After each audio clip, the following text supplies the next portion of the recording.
오늘은 데살로니가 전서 네 번째 시간입니다.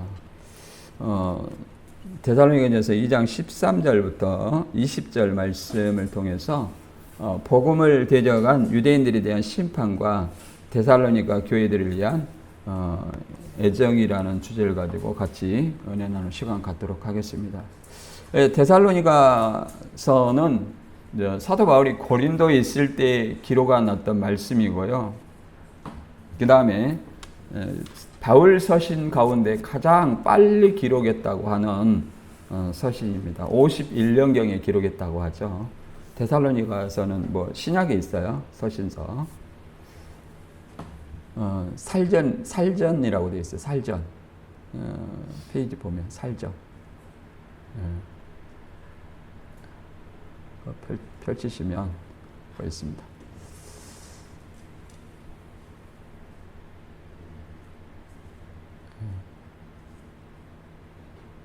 빌골살. 이 순서도 외워두면 좋아요.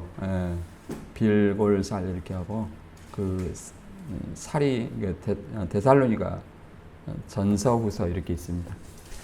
데살로니가서는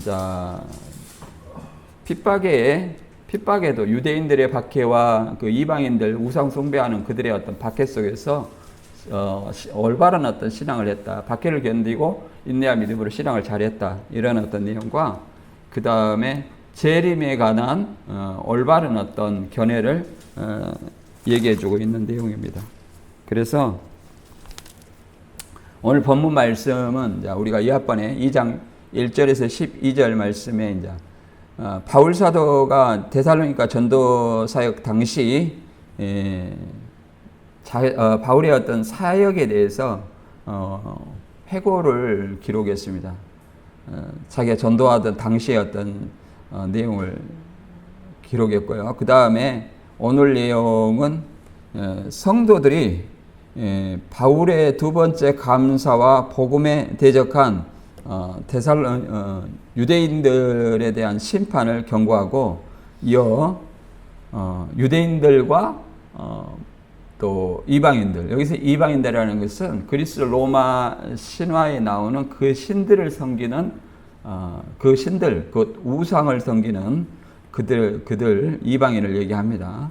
그들에 대한 심판을 경고하고 바울의 어떤 데살로니가 재방문 시도 무산과 데살로니가 성도를 향한 바울의 깊은 긍지와 애정을 표현하는 내용입니다. 그래서 여기서 그들의 어떤 심판이라고 얘기하는 것은 우리가 심판이라는 것은 마지막 때 심판을 얘기해요. 마지막 때 예수 그리스도 재림 때 심판을 합니다. 그런데 여기서 심판은 유대인의 박해와 이방인의 박해 이걸 얘기하는데 그들이 심판을 받았다 이렇게 과거형으로 얘기하거든요. 그런데 이것은 이미 예수 그리스도를 믿지 않는 자는 심판을 받았음이라 하는 요한복음 3장 18절의 말씀처럼 이미 이렇게 믿지 않는 자도 이미 심판을 받았다 이렇게 표현하고 있습니다.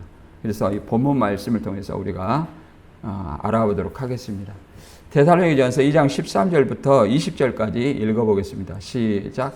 이러므로 우리가 하나님께 끊임없이 감사함은 너희가 우리에게 들은 바 하나님의 말씀을 받을 때 사람의 말로 받지 아니하고 하나님의 말씀으로 받음이니 진실로 그러하도다. 이 말씀이 또한 너희 믿는 자 가운데서 역사하느니라. 형제들아 너희가 그리스도 예수 안에서 유대인이 있는 하나님의 교회들을 본받는 자 되었느니 그들이 유대인에게 고난을 받은과 같이 너희도 너희 동족에게서 동일한 고난을 받았느니라.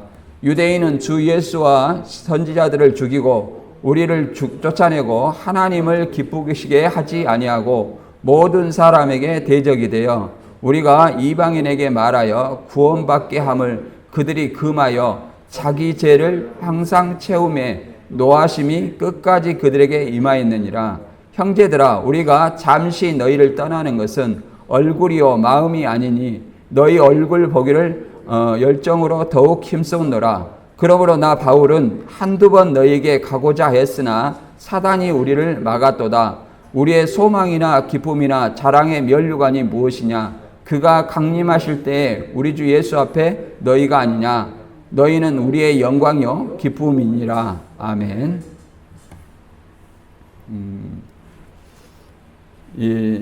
지금 하나님께 끊임없이 감사하는 이유는 바울이 복음 전할 때에 하나님의 말씀으로, 바울의 어떤 생각으로 받지 않냐고 하나님의 말씀을 받았다. 그리고 이제 유대인들의 어떤 박해, 동족, 여기서 동족이라는 것은 이방인들을 얘기합니다. 이방인들의 박해. 그 다음에 유대인들이 어떤 하나님의 말씀을 금하였다 이렇게 얘기를 하죠. 금하고 또 죄를 채웠다 이렇게 얘기를 합니다. 그래서 노하심이 끝까지 그들에게 임하였느니라 이렇게 과거형으로 얘기하는데, 그것은 이제 그들의 어떤 이미 심판 받았음을 의미하는 겁니다. 그리고 이제 다시 이 데살로니가를 떠났는데, 떠나는 게 몸이 떠났지만 마음은 떠나지 않았다. 그러자 다시 가고자 했으나 사단이 막았다고 얘기를 하죠. 그래서 이 그리스도 강림하실 때 바울이 어떤 전도한 사람들이 바울의 자랑이고 영광이다 이렇게 얘기하는 내용이 있습니다. 그래서 우리가 바울 서신 중에 이제 특히 이제 교리 서신 중에 로마서, 고린도, 갈라디가 있고, 그 다음에 재림 서신이라고 얘기를 합니다. 재림 서신.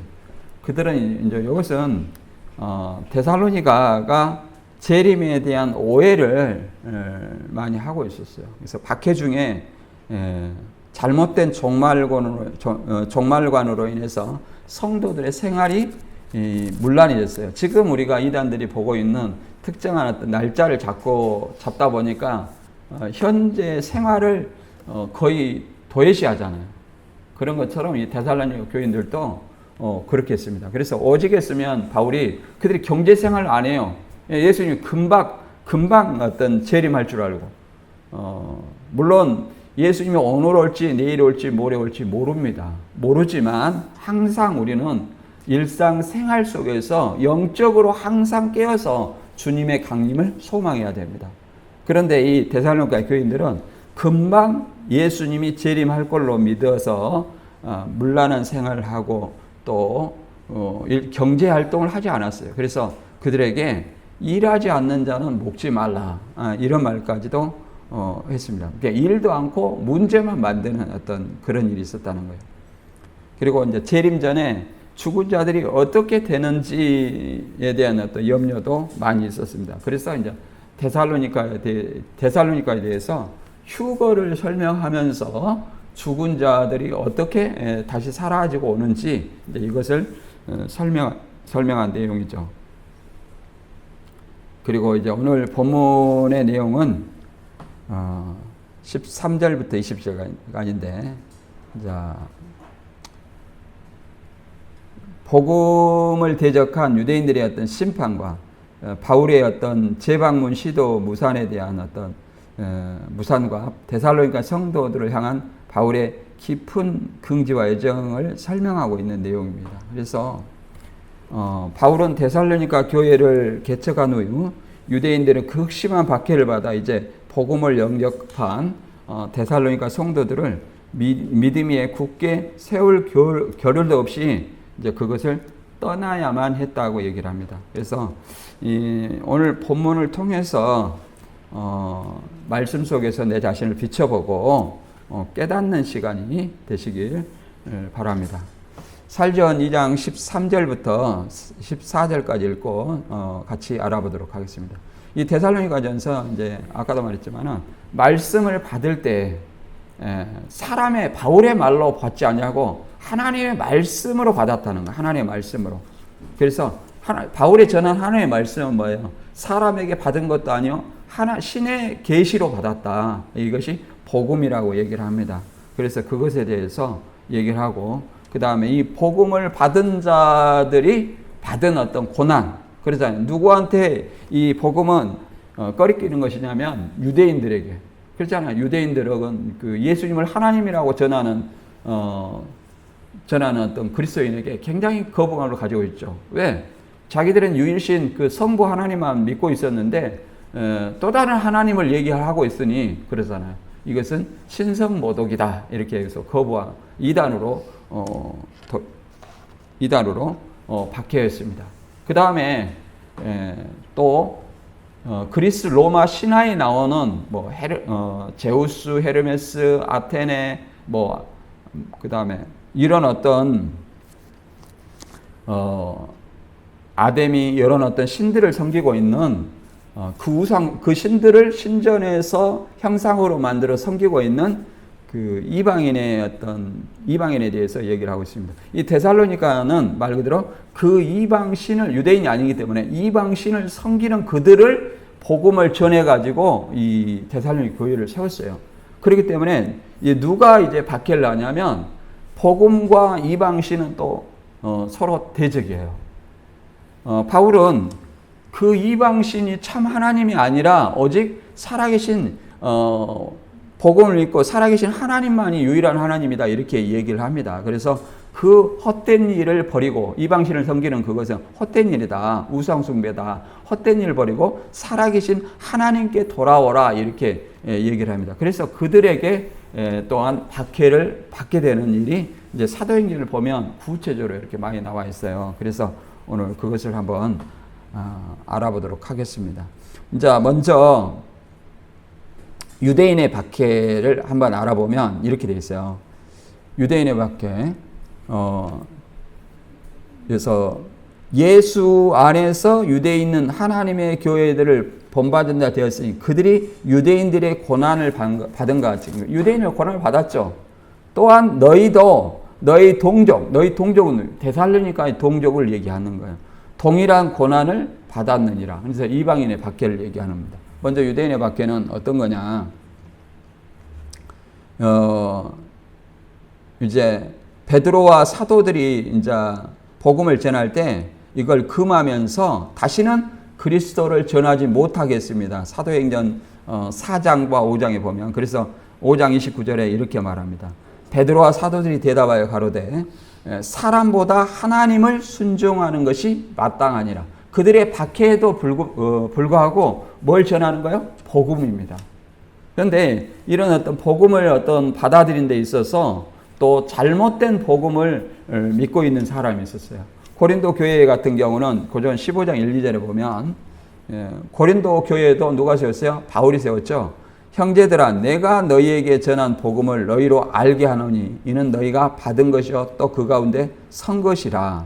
너희가 만일 나의 전한 그 말을 굳게 지키고 헛되이 믿지 아니하였으면 이로 말미암아 구원을 얻으리라. 그래서 복음을 복음대로 믿지 아니하고 다른 복음을 믿는 사람들이 있다는 거예요. 다른 복음. 다른 복음은 다른 예수예요. 예수 외에는 구원자가 없습니다. 초림 때도 구원자는 오직 예수고 재림 때도 구원자는 오직 예수뿐이에요.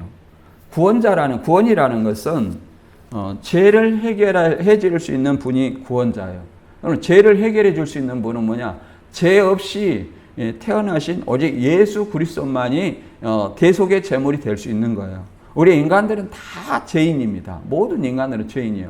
죄인이 어떻게 죄인을 구원할 수 있습니까? 그래서 고린도후서 11장 4절에 보면 고린도 교회가 그 영지주의 이단 속에서 다른 예수, 성경에서 전하는 어떤 예수를 믿는 것이 아니라 다른 예수를 전하고 또 다른 복음을 전해요.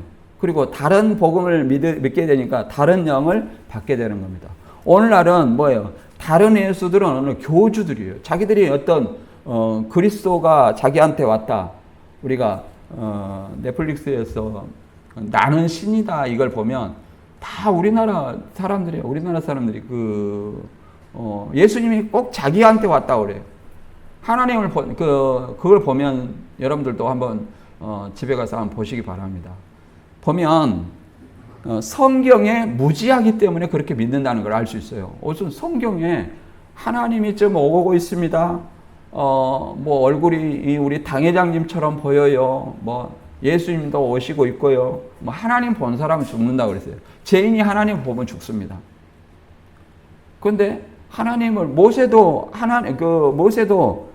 하나님을 보여달라고 그랬는데 그 바위 사이에서 등 뒤로 이렇게 등만 이렇게 살짝 봤지만 백성들이 그 얼굴을 감히 바라보지 못하고 얼굴에 수건을 덮었다고 그랬습니다.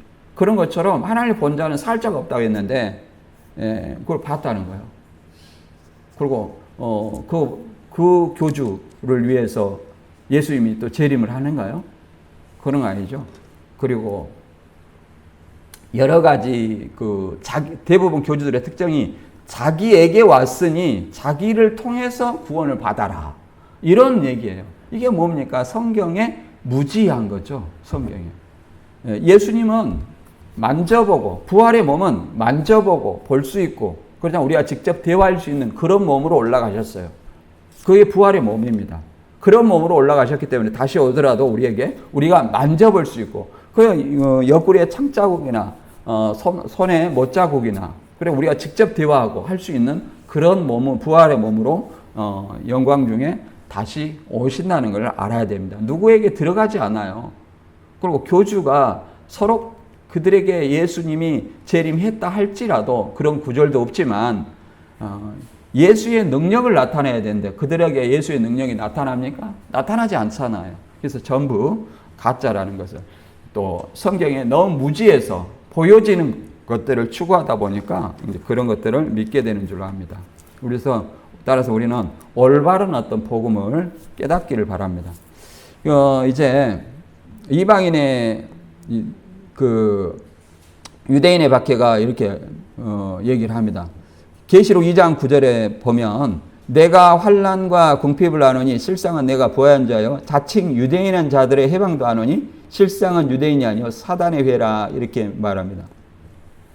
그래서 그 당시 유대인들의 박해는 어떤 박해였냐면 이거는 뭐 두 가지 견해가 있지만 저는 유대인들은 로마로부터 전통 종교로 인정을 받았기 때문에 황제 숭배에서 면제를 받았다 이런 어떤 견해를 저는 취합니다. 그래서 황제 숭배를 면제를 받았기 때문에 그리스도인들을 어떻게 하냐면 그리스도인들은 황제 숭배를 거부하는 자다 이렇게 고소를 해서 로마로 핍박을 받게 하는 거예요. 이것이 유대인들의 회방입니다. 회방. 왜 사단의 회라, 실상은 유대인이 사단의 회라 하냐면 하나님의 백성을 박해하는 역할을 하는 거예요. 그렇기 때문에 사단의 회라 이렇게 얘기를 합니다. 그리고 예수님 당시에도 유대인들이 뭘로 예수님을 핍박했냐면 안식일을 어기고 그렇잖아요. 안식일을 어긴다. 이걸 얘기를 했습니다. 안식일에는 39가지의 어떤 미시나가 있어요. 39가지를 해서는 안 돼요. 그래서 예수님한테 이걸 자꾸 안식일 어긴다고 얘기하는 거다. 예수님은 또 하필이면 안식일 날 병을 또 많이 고쳐요. 그러니까 엿새 동안 일할 날이 있는데 왜 안식일 날 병을 고치냐. 그리고 더 나아가서 안식일 날 병을 고쳐서 안식일을 어길 뿐더러 또 뭐예요? 자기를 하나님이라 하여 신성 못 얻어간다는 거. 이런 두 가지로 인해서 유대인들이 예수님을 핍박을 했어요. 그리고 이제 사도행전 15장에 보면 이제 유대인들 말고 또 유대 신자가 있어요. 유대 신자라는 것은 이제 유대인으로 있다가 예수 그리스도로 개종한 사람을 얘기합니다. 이게 유대 신자예요. 그러니까 유대인이 있고 율법을 상고하는 유대인들이 있고 그 다음에 유대 신자가 있어요. 그 유대인들은 어떤 생각을 가지고 있었냐면 자기에게만 하나님이 구원을 주셔야 된다. 오직 이 말씀은 메시아는 우리 구약 성경을 바라보고 있는 우리에게만 오신 분이다. 이런 생각을 가지고 있었어요. 그런데 바울이 2차 전도 여행에서 소아시아 이렇게 유럽 이쪽을 1차 전도에서 소아시아 이렇게 많은 어떤 이방인들을 전도를 해서 성령을 받게 했습니다. 그러다 보니까 이 유대인들이 어떻게 보면 어떤 시기 질투 이런 거 아닌가 그렇게 생각돼요. 그래서 사도행전에 보면 이런 말입니다.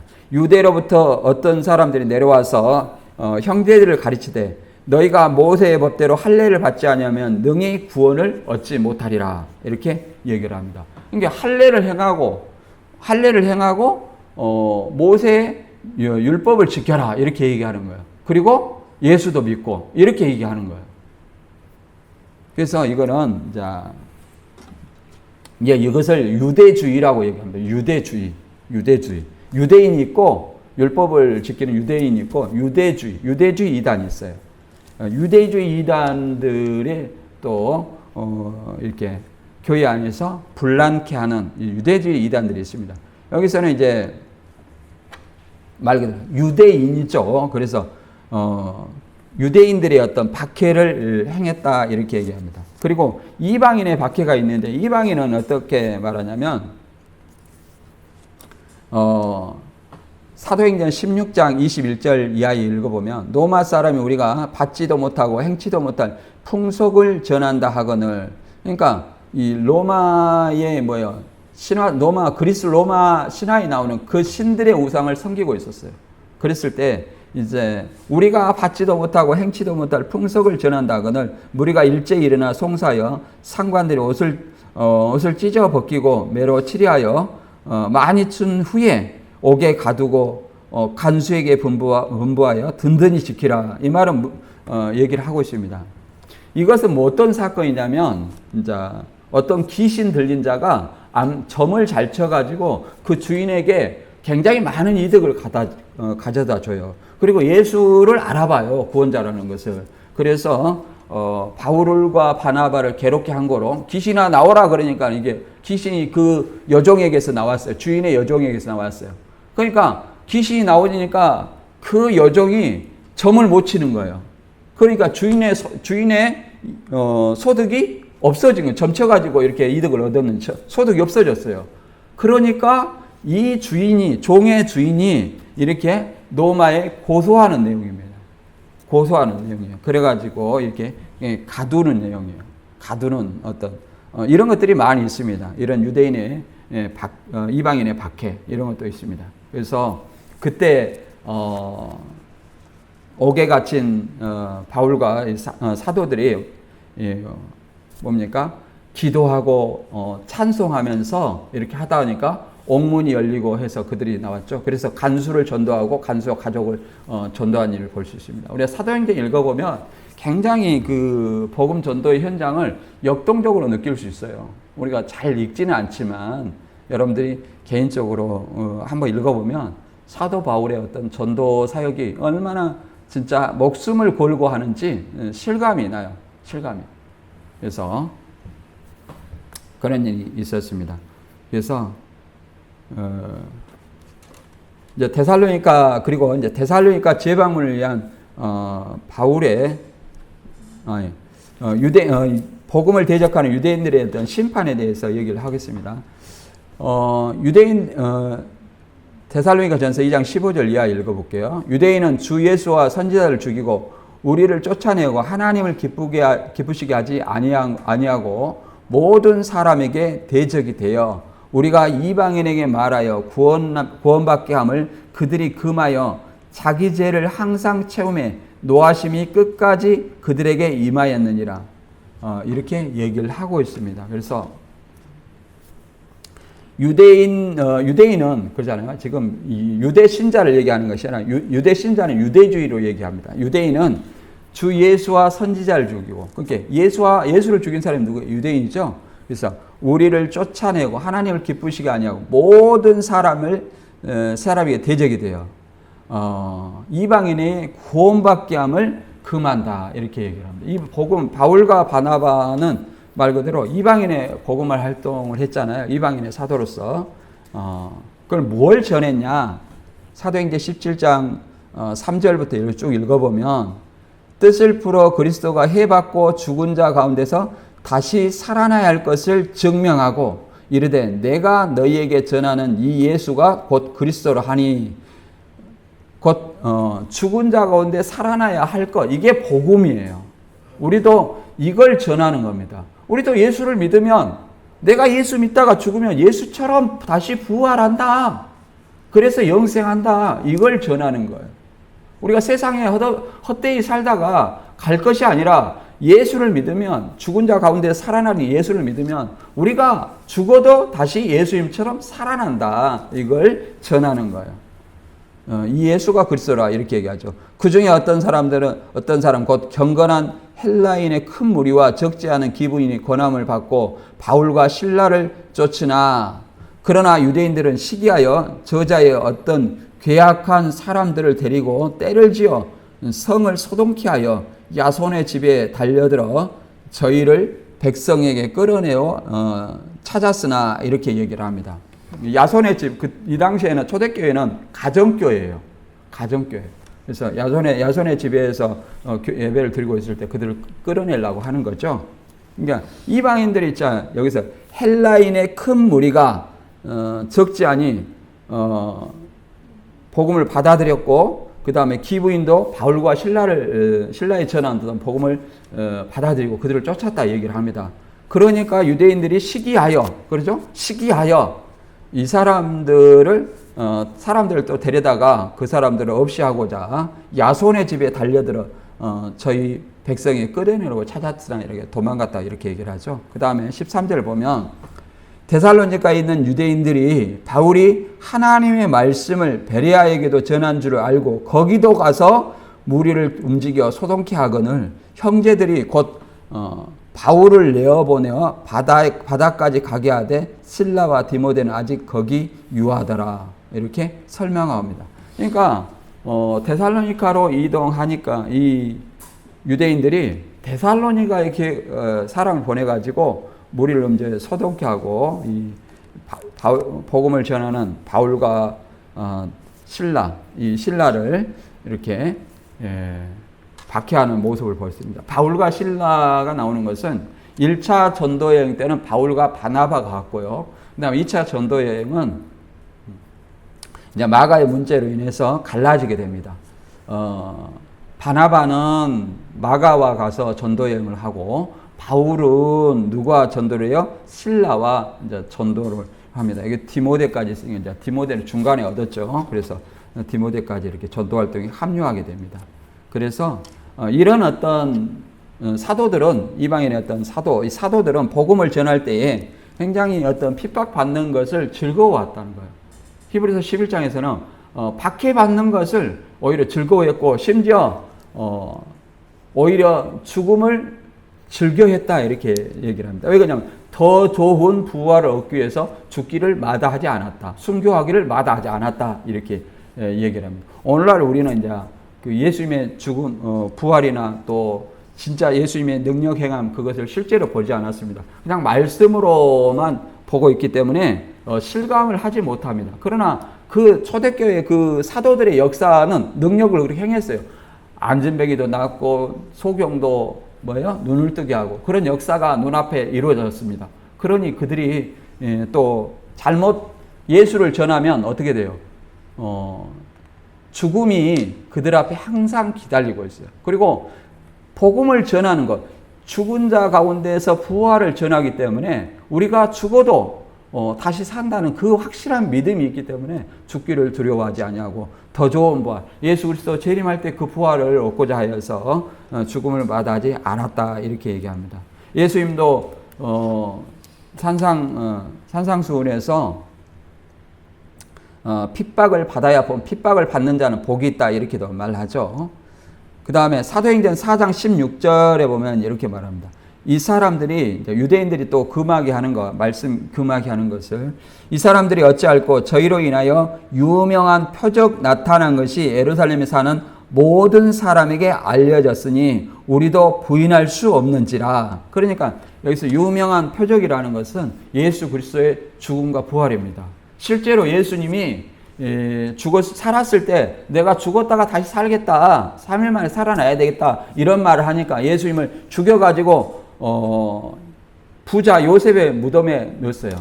그러니까 그 말을 대제사장들이 염두에 두고 로마 군병들을 통해서 그 무덤을 지키게 했어요, 안 했어요? 지키게 했습니다. 지키게 했어요. 그러나 천사가 그 바위로 굴리고 예수님이 부활했어요, 안 했어요? 부활해가지고 그 군병들이 그 본 사실을 대제사장에 고했습니다. 그랬을 때 돈을 줘가지고 이 일을 아무에게도 말하지 말고 제자들이 시체를 훔쳐갔다. 이렇게 얘기를 했다는 겁니다. 그리고 이런 어떤 그 외에 많은 어떤 표적들이 나타났어요. 그러니까 유대 예루살렘에 사는 모든 사람들이 이것을 부인할 수가 없어요. 부인할 수가 없어요.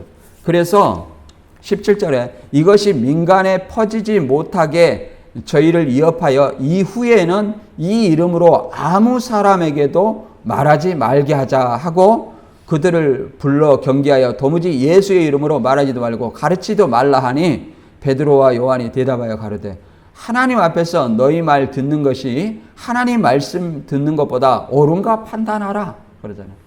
이런 어떤 말씀을 금하고 박해하는 일이 있었습니다. 그러나 이들은 예수를 부인하고 또 예수를 대적하는 이들은 요한복음 3장 18절의 말씀처럼 그들은 이미 심판을 받은 자다 이렇게 말할 수 있습니다. 그리고 이제 데살로니가의 재방문을 위한 바울의 시도가 사단 때문에 무산되었다 이렇게 얘기를 하거든요. 그래서 너무 일찍 떠났기 때문에 그 아쉬움으로 인해서 다시 데살로니가에 방문하고자 하나 사도 바울은 이렇게 교회를 이렇게 세워놓고 다시 방문하고 이런 어떤 또다시 새로운 교회를 개척하고 이런 것을 했는데요. 그때 사도 바울이 어떤 설명하는 말들은 천사의 어떤 지시 또는 사단의 어떤 일을 뜻하던 일을 하지 못했을 때는 사단의 방해 이런 어떤 말을 사용합니다. 그래서 여기서도 마찬가지로 이제 데살로니가에게 두세 번 가고자 했으나 사단이 우리를 막았다 이렇게 얘기를 합니다. 살전 2장 17절 18절 보면 형제들아 우리가 잠시 너희를 떠난 것은 얼굴이요 마음은 아니니 너의 얼굴 보기를 열정으로 더욱 힘썼노라. 그러므로 나 바울은 한두 번 너희에게 가고자 하였으나 사단이 우리를 막았도다 이렇게 얘기를 합니다. 그래서 바울은 항상 몸은 떠나 있지만 마음이 그들에게 함께 있다. 또 이것을 몸은 떠났으나 영으로 함께 있다 이렇게도 표현합니다. 그리고 로마서의 1장 13절에도 이렇게 로마 교회를 가고자 했을 때 이걸 이렇게 설명합니다. 형제들아 내가 여러 번 너희에게 가고자 한 것을 너희가 모르기를 원치 않으니 이는 너희 중에서도 다른 이방인 중에서와 같이 열매를 맺게 하려 함이로다. 지금까지 길이 막혔도다. 이렇게 설명합니다. 이런 것들은 이제 길이 가고자 했으나 못 가게 된 것을 사단이 우리를 막았다. 또 이렇게 또 얘기를 합니다. 우리가 그 사단의 역사를 우리가 생각을 해보면 사단의 역사는 어떤 것일까요? 사단의 역사. 쉽게 말해서 하나님의 일을 방해하고 대적하는 거예요. 더 나아가서 하나님의 백성을 박해하고 핍박하는 것이 뭐예요? 사단의 일이에요.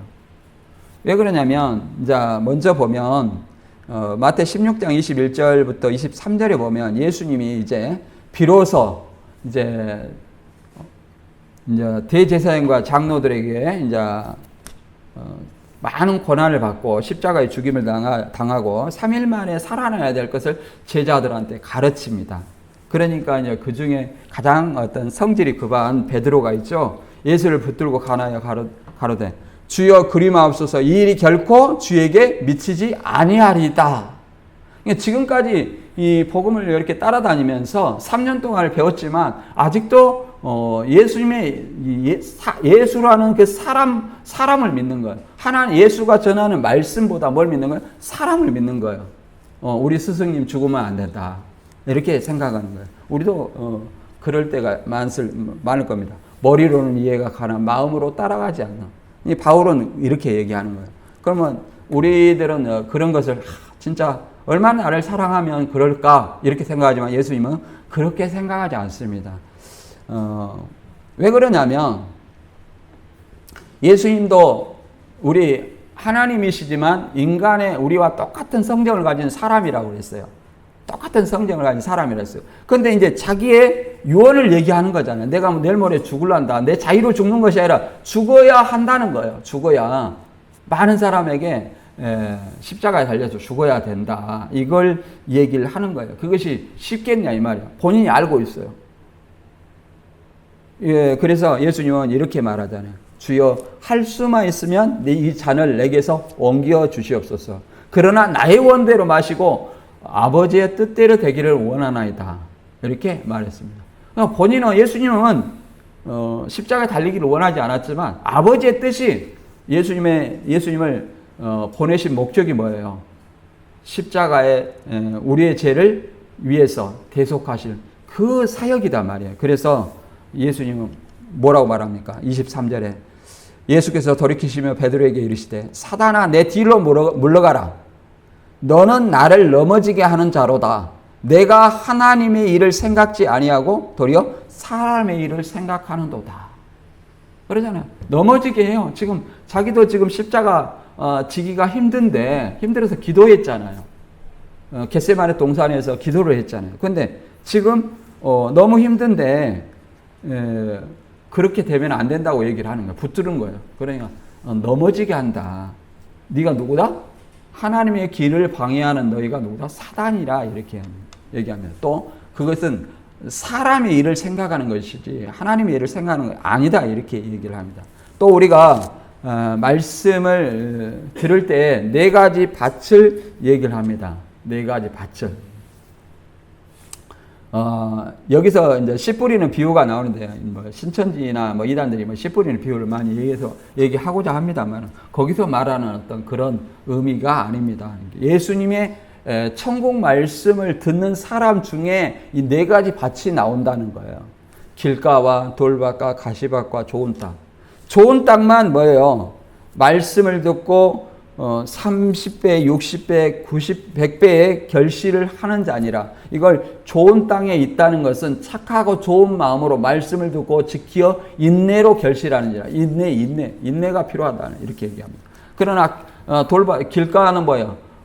말씀을 받았으나 기쁨으로 받았으나 뭐예요? 새가 와서 먹었다. 사단이 이제 그 말 들은 것을 없앴다는 거예요. 돌밭은 어때요? 돌밭은 뿌리가 얇아 그잖아. 그 속에 뿌리가 없어. 잠깐 견디다가 말씀으로 인한 환난이나 핍박이 일어날 때 넘어지는 자예요. 그러니까 거의 돌밭이죠. 그 다음에 가시떨기는 이제 흙이 있어요. 그래서 돋아나기는 돋아납니다. 그러나 뭐 때문에 넘어져요? 세상의 유혹. 하나님의 말씀이냐 아니면 세상이냐.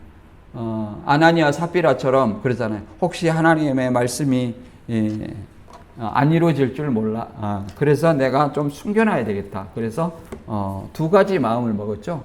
그러잖아요. 하나님의 재물에 욕심을 내야 되는데 세상의 재물에 더 욕심을 내는 거.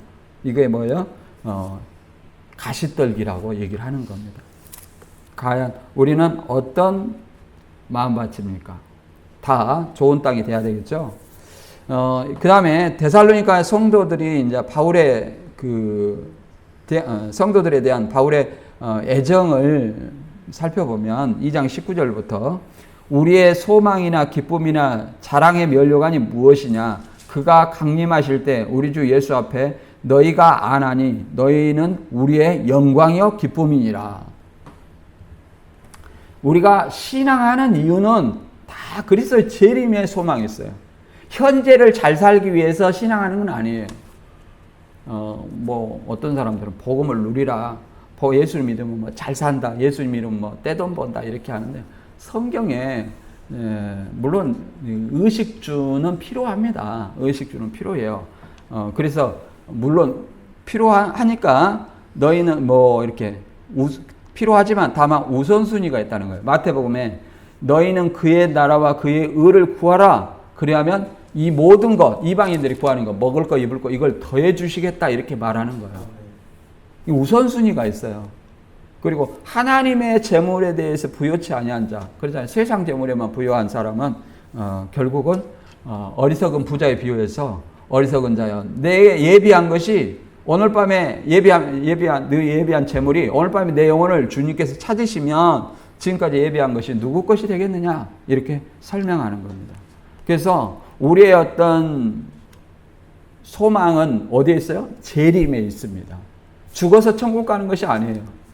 죽어서 천국 가는 것은 예수님이 재림하시기 전까지만 우리가 죽어서 천국, 그 임시적인 천국이요. 그 영원한 천국이 아닙니다.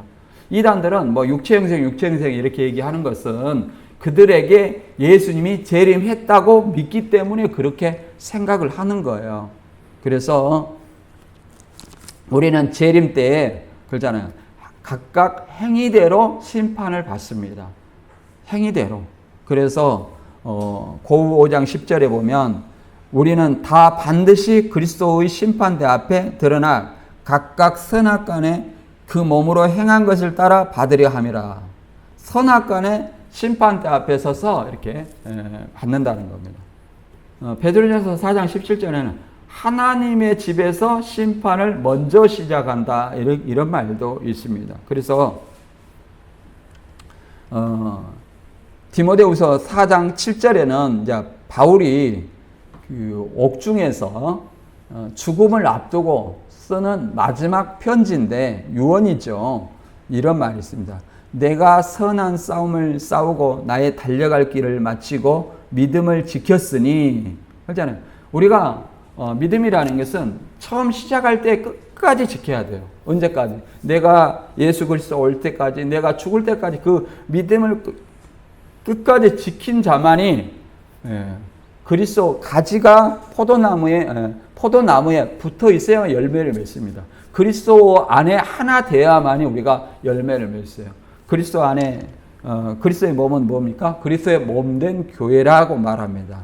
그래서 마지막까지 이 믿음을 지킨 자가 곧 그리스도와 함께 할 수 있는 자입니다.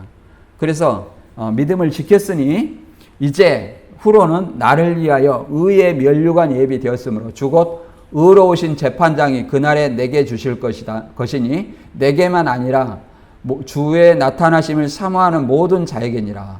언제 상급이 있다는 거야? 주의 재림하실 때. 이렇게 의의 면류관이라는 것은 면류관이라는 건 승리했을 때 쓰는 것이 면류관이에요. 승리자의 표시죠. 의의 면류관. 말씀을 복음을 믿음으로 지킨 자. 그들이 뭐예요? 면류관을 받기로 예비되었다. 언제? 그날에, 재림할 날에. 근데 바울에게만 주는 것이 아니라 주의 나타나심을, 주의 재림을 사모하는 모든 자에게 주시겠다. 이렇게 설명하는 겁니다. 그러니까 주의 재림하실 때까지 우리가 그 믿음의 소망을 잃지 않고 예수님과 하나 되어 붙어 있다면, 끝까지 그 믿음을 붙들고 있다면 우리는 누구와 함께 그의 상급을 바라볼 수 있고 그의 소망에 함께 들어갈 수 있다. 이렇게 말할 수 있습니다. 오늘 말씀 다시 한번 정리하면 데살로니가 성도들에 대한 어떤 박해 가운데서도 믿음을 칭찬하고 있습니다. 그리고 그런 어떤 데살로니가 성도들에 향한 깊은 긍지와 애정을 설명하고 있습니다. 따라서 우리들도 하나님의 말씀을 받고 또한 우리에게 어떤 여러 가지 그렇잖아요. 지나간 유대인들의 박해와 이방인의 박해는 오늘날 없습니다. 왜 그러냐면 오늘날은 종교가 법으로 보호되기 때문에 그런 박해는 없습니다. 그러나 내가 이 신앙을 하기 위해서 살아가는 동안에는 많은 힘든 여정과 어려움이 다가옵니다. 육신의 어떤 질병, 그 다음에 또 생활의 염려, 그러잖아요. 여러 가지 어떤 가족의 어떤 문제, 이런 여러 가지 문제로 인해서 우리 앞에 시험거리가 있어요. 그런 것을 올 때 우리는 기쁜 마음으로 그것을 하나님이 물론 그 시험이 당시에는 즐겁지 않아요. 그러나 그것을 이김으로써 하나님께 인정받는 저와 여러분이 되시길 주님의 이름으로 축원합니다.